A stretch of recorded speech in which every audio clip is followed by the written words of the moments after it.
अच्छा, अगला हमारा जो टॉपिक है वो एक सेक्शन सी में आने वाला लॉन्ग सवाल है और वो एक एक्सपेरिमेंट है। ठीक है, उसमें हमें साबित करना है कि जो साउंड है वो एक मैकेनिकल वेव है बग़ैर मीडियम के। जब मीडियम ना हो और वैक्यूम क्रिएट कर दिया जाए तो साउंड की आवाज़ हमें नहीं आएगी, साउंड ट्रैवल नहीं करेगा। अगर जिस जगह साउंड प्रोड्यूस हो रहा है उसको कैसा कर दिया जाए, वैक्यूम कर दिया जाए। कैसा कर दिया जाए, यानी मिसाल के तौर पे आप एक कमरे के अंदर हैं, बंद हैं, और उस कमरे के अंदर की सारी हवा को वैक्यूम करके, पंप करके बाहर निकाल दिया जाए, तो फिर अंदर बंदा जो मौजूद अगर कुछ बोले भी, चीखे भी, तो उसकी आवाज़ बाहर तक या तो नहीं जाएगी या बहुत हल्की जाएगी। अगर उस कमरे में क्या हो जाए, वैक्यूम, यानी वो चारों तरफ से पैक हो।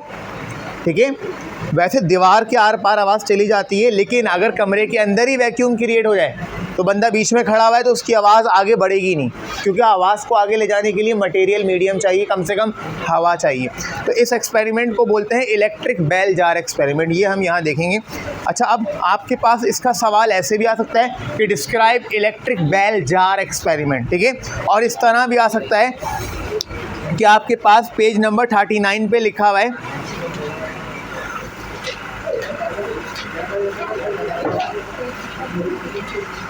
क्वेश्चन नंबर 2 का बी लिखा हुआ है। 2 का बी क्या कह रहा है, साउंड रिक्वायर।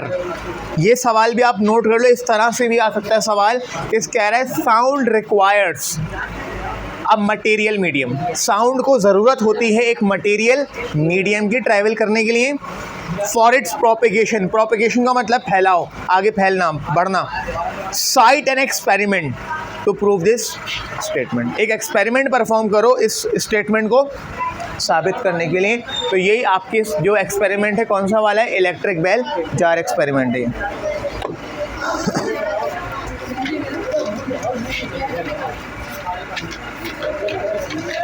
पेज नंबर 23 निकाल लो।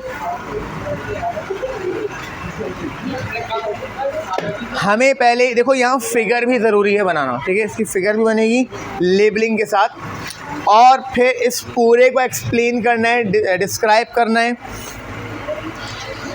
तो पहले इसको यहाँ से पहला पैराग्राफ समझते हैं, इसमें क्या कह रहा है। देखो भाई, सब वहाँ ध्यान दो। उसमें कह रहा है इलेक्ट्रिक बेल जार एक्सपेरिमेंट में sound is a mechanical wave that need a material medium such as gas, liquid or solid to propagate due to the vibratory motion of particle of the medium। क्योंकि sound का ताल्लुक vibration से या particle से, जब तक medium नहीं होगा वो ट्रैवल नहीं करेगा।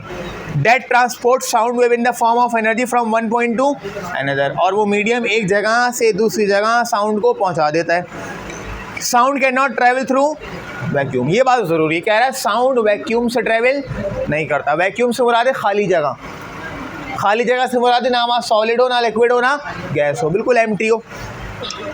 Demonstrated by the following experiment. ये हम इससे एक्सपेरिमेंट से इसको साबित करेंगे। तो हाँ, आप ये कर सकते हैं कि आप ऊपर वाला पैराग्राफ लिखने के बाद फिर आप हेडिंग बनाएंगे इसकी, इलेक्ट्रिक बेल जार एक्सपेरिमेंट की। ऊपर आप चाहें तो इंट्रोडक्शन लिख सकते हैं, मतलब हेडिंग इंट्रोडक्शन की बना सकते हैं, या कोई हेडिंग ना बनाए, डायरेक्ट पैराग्राफ लिखें, उसके बाद फिर आप हेडिंग बनाएंगे क्या, इलेक्ट्रिक बेल जार एक्सपेरिमेंट। अब इस एक्सपेरिमेंट में क्या बात कर रहे हैं देखते हैं। पहले मैं ज़रा यहाँ बोर्ड पे डायग्राम बना दूँ, डायग्राम की बता भी समझेंगे। ठीक है,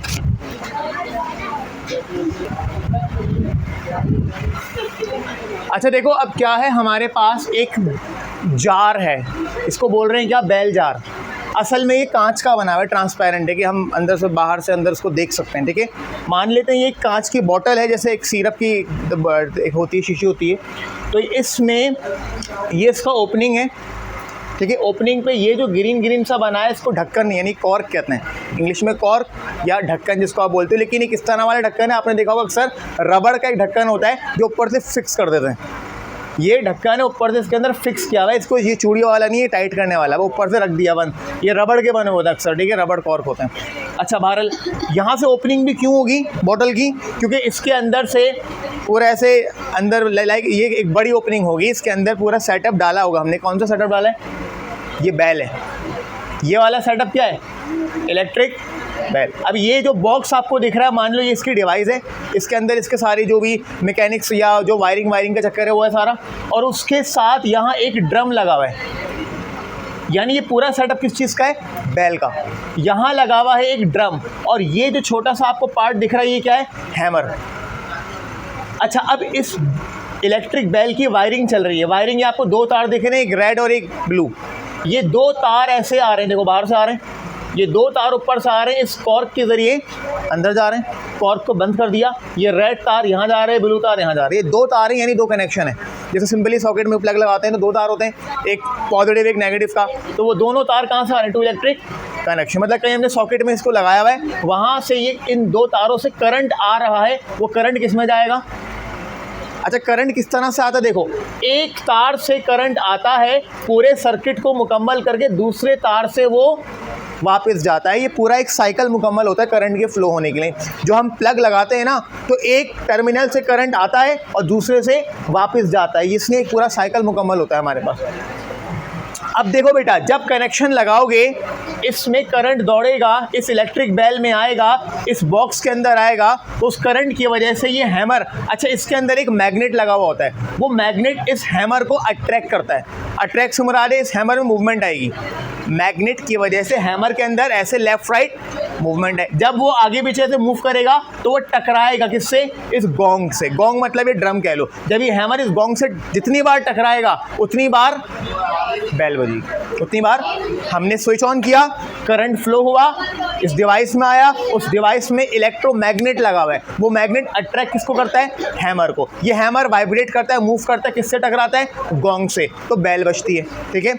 अच्छा, ये जो नीचे वाला बॉटम है, इस बॉटम में हमने कुछ इस तरह से सेटिंग करी हुई है कि यहाँ एक मान लो होल होगा, इधर बॉटम में होल होगा, लेकिन उस होल से हमने एक पाइप फिक्स किया हुआ है। ये पाइप मान लो पाइप है, ये पाइप कहाँ जा रहा है? To vacuum pump. बाहर कहीं एक मोटर लगी हुई है, वो मोटर क्या करती है? पंप, उस मोटर के साथ पंप लगा हुआ है, मतलब जैसे पानी की मोटर में पंप होता है, वो पंप क्या करता है? जब उस मोटर से पंप को चलाते हैं, पंप अंदर की सारी हवा को बाहर खींच लेता है। वो किसके ज़रिए खींच रही है?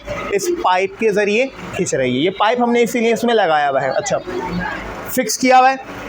अब क्या करेंगे? सबसे पहले जब इसमें नॉर्मल कंडीशंस होंगी, अंदर हवा मौजूद होगी, हम क्या करेंगे? स्विच ऑन करेंगे तो हमें बैल की आवाज़ सुनाई देगी। अच्छा, ये जो बॉटल है इसका कांच इतना थिक नहीं है, बहुत मोटा कांच नहीं है कि साउंड अंदर से बाहर नहीं आ सके। साउंड कांच में से बाहर आ सकता है अगर वो जो मिरर है, वो गिलास है, वो ज़्यादा थिक ना हो। एक होता है साउंड प्रूफ गिलास, एक होता है साउंड प्रूफ गिलास। वो कैसा गिलास होता है? उसमें 3-4 लेयर्स लगाई हुई होती हैं, मतलब उसकी जो थिकनेस होती है वो ज़्यादा होती है, तो साउंड इतनी आसानी से आर पार ट्रैवल नहीं करता। लेकिन बारीक और नॉर्मल कांच में ट्रैवल कर सकता है। तो जब अंदर बैल बजेगी तो बाहर आवाज़ आएगी। ठीक है, पहले ऐसे परफॉर्म करेंगे, फिर नेक्स्ट टाइम में क्या करेंगे? थोड़ी सी हवा को सक करके थोड़ा सा वैक्यूम क्रिएट करेंगे, मतलब सारी हवा नहीं निकालेंगे, या यूँ समझ लो बैल को बजते रहने देंगे और स्टेप बाय स्टेप हवा को थोड़ा थोड़ा पंप के ज़रिए कम करेंगे। जब हवा को कम करने लगेंगे तो जो साउंड आ रहा होगा ना बैल का, उसकी जो लाउडनेस होगी वो कम होती जाएगी, वो कम होती जाएगी, कम होती जाएगी। एक वक्त आएगा जब सारी हवा यानी मैक्सिमम हवा बाहर निकाल देंगे, अंदर वैक्यूम होगा, तो अंदर बैल बज रही होगी, करंट दौड़ रहा होगा, कनेक्शन ऑन होगा, ये ड्रम स्ट्राइक, ये क्या है, हैमर गोंग को स्ट्राइक कर रहा होगा, बैल बज रही होगी, लेकिन हमें बाहर आवाज़। ये कब होगा? जब सारी हवा अंदर से बाहर खींच ली जाएगी, सक कर ली जाएगी वैक्यूम के ज़रिए। तो यही वो एक्सपेरिमेंट है। लेकिन जाहिर सी बात है, ये तो अभी हम थ्योरेटिकल पढ़ रहे हैं, यानी इसको प्रूफ करने के लिए हम एक पूरा सेटअप बनाते हैं। उस सेटअप के अंदर हम एक पूरी मोटर और पंप रखते हैं जो क्या करे। सारा असल चैलेंज क्या है? ये जार बनाना मुश्किल काम नहीं है, बैल भी लगाना मुश्किल, बनी बनाई बैल मिल जाती है, जार में लगा दो। असल काम क्या है? हवा को सक करना। तो उसके लिए बाकायदा फिर आपको एक वैक्यूम पंप चाहिए होगा, वो मोटर के साथ ही पंप बनाया जाता है। उसका पूरा एक्सपेरिमेंटल सेटअप होता है जो कि नॉर्मली हम इस तरह से नहीं बना या यूज़ नहीं कर सकते। तो जब इसको परफॉर्म करेंगे तो सबसे पहले स्टेप में जब हवा सारी की सारी अंदर होगी तो साउंड नॉर्मल सुनाई देगा। आहिस्ता आहिस्ता हवा को पंप आउट करते जाएंगे तो साउंड खुद ब खुद कम होने लगेगा। बैल बज रही होगी लेकिन आवाज़ का वॉल्यूम कम होता जाएगा। बिल्कुल ख़त्म कब हो जाएगा? जब सारी हवा पंप करके बाहर निकाल देंगे। तो इससे हम ये साबित क्या करेंगे? इससे हम ये साबित करेंगे कि जब तक अंदर हवा थी साउंड ट्रैवल कर रहा था। जब हवा कम होने लगी साउंड की एनर्जी पहले से कम आ रही थी, जब बिल्कुल ही हवा ख़त्म हो गई तो वो एनर्जी अब अंदर से बाहर आ ही नहीं रही है। इट मीन्स कि इस एनर्जी को आगे बढ़ने के लिए, ट्रैवल करने के लिए कोई ले जाने वाला चाहिए। ले जाने वाले का मतलब है कोई मीडियम चाहिए, कोई पार्टिकल चाहिए, और वो मीडियम पार्टिकल को हम बाहर निकाल देंगे तो कोई ले जाने वाला नहीं होगा। तो साउंड वैक्यूम से ट्रैवल नहीं करेगा। ये वजह मैंने बताई थी कि सूरज से पैदा होने वाला साउंड या शोर ज़मीन तक नहीं पहुँचता, क्योंकि आउटर स्पेस बिल्कुल कैसा है, खाली है हमारे पास। तो अब आपने क्या करना है, इस डायग्राम को अच्छे से जब बना लेंगे लेबलिंग के साथ, तो पूरा एक्सपेरिमेंट किताब में लिखा हुआ है। इसमें सिर्फ गैर ज़रूरी बात क्या होती है कि जो फिगर नंबर 11.3 जो बुक का हवाला है, तो ये नहीं लिखना चाहिए हमें, बाकी सब चीज़ें कंप्लीट आएंगी। तो एक बार ज़रा इसको पढ़ लेते, देखो क्या कह रहा है। टेक एन इलेक्ट्रिक बेल लो and an air tight glass bell jar. Air tight से मुराद है जिसमें से खुद ब खुद हवा ना लीक हो, बिल्कुल टाइट हो। हम हवा निकालें तो हवा निकले, जिस तरह एक कॉर्क हम लगाते इतना टाइट करके लगाते हैं कि थोड़ी सी भी हवा बाहर ना निकले, जब तक हम खुद उसको पंप ना करें। सही। Now and then suspend the electric bell inside the jar. फिर आपने इस जार के अंदर एक इलेक्ट्रिक बेल लगा देनी है, ठीक है। Connect the bell jar to a vacuum pump. फिर बेल जार को किससे कनेक्ट करना है, वैक्यूम पंप से कनेक्ट करना है। When you switch on the electric bell, जब आप इलेक्ट्रिक बेल को स्विच ऑन करेंगे, you can hear the sound of bell coming from inside air and glass material। अंदर की जो हवा है और इस गिलास को पार करके साउंड बाहर आ रहा होगा। Now start the vacuum pump. अब बेल बज रही है, आप स्टार्ट कर दो वैक्यूम पंप। जब वैक्यूम पंप स्टार्ट कर दोगे, now start the vacuum pump as the air in the jar is gradually pumped out. अब स्लोली, अब एकदम से सारी हवा नहीं निकलेगी, आराम से निकलेगी ना, स्लोली। तो स्लोली हवा जार से बाहर आ रही, gradually. The sound becomes फेंटर। Sound कैसा हो रहा है, फेंट मतलब धीमा, मतलब अचानक से लाउडनेस कम होती जा रही है, धीमा हो रहा है। ऑल्दो अगरचा the same current is passing through the bell. कह रहे जबकि करंट वही पास हो रहा है, बिजली वही मिल रही है, बेल वही बज रही है, लेकिन आवाज़ हल्की होती जा रही है। इस passing while you hear the faintest sound. Faintest का मतलब है बहुत हल्का तरीन धीमा sound. When there is less air, जब अंदर हवा कम होगी तो साउंड कैसा हो जाएगा, फेंट हो जाएगा ना। What happened when the air is completely removed? कह रहे क्या हुआ जब हवा को completely remove कर दिया। Will you still be able to hear the sound of the bell? क्या जब हवा को मुकम्मल निकाल दोगे तो क्या आवाज़ सुनाई देगी। अच्छा, जब एक्सपेरिमेंट लिखोगे तो ये वाली लाइन आप काट सकते हो, क्योंकि एक सवाल कर रहे हैं, इसको लिखना ज़रूरी नहीं है। ये लाइन आप भले काट देना। फिर नीचे वाले पैराग्राफ पे आओ। नाउ अच्छा, अब यहाँ पे एक लाइन अब आप वो काटिए ना, उसको काट दो, एक लाइन अब यहाँ खुद से ऐड करो। इक्विवेलेंट होना चाहिए ना, कंजर्वेशन ऑफ मास। अब देखो यहाँ लिखो सुनो, लिखो when the air is completely removed. When the, एक लाइन लिख लो खाली, when air is completely. Now when air is completely, अब जब हवा को मुकम्मल रिमूव, बस ये एक लाइन ऐड कर दो।